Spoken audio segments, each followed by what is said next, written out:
Panevėžio ekstremalai džiaugiasi nauja aikštele, tačiau miesto savivaldybės klerkai išleidę apie 400 000 litų aikštelės statybai, ekstremalų svajonę išpildė tik beveik pasibaigus dviračių riedlenčių riedučių sezonui. Negana to, baigta statyti aikštelė oficialiai bus galima pradėti naudotis ne anksčiau lapkričio, kai ji bus patvirtinta komisijos parašais. Tuomet dėl rudeniško orų riedučiai riedlentės jau gulės spintose. Aikštelė yra čionai 35 ant 33 ir dar plus slalomo trasa 3 metrai ant 87.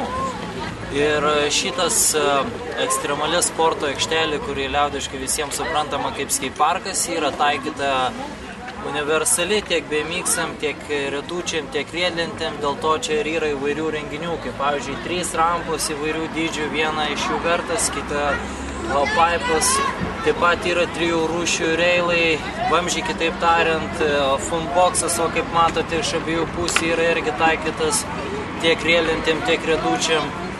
Na ir tų įrenginių čia yra įvairiausių, ta prasme nuo A iki Z, bet čia yra jau profesionalus skeiparkas, taip vadinamas pro.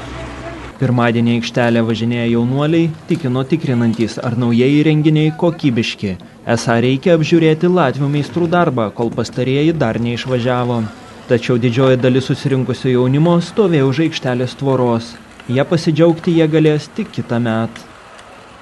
Lukas Pileckas, Tomas Stasevičius, L rytas LT.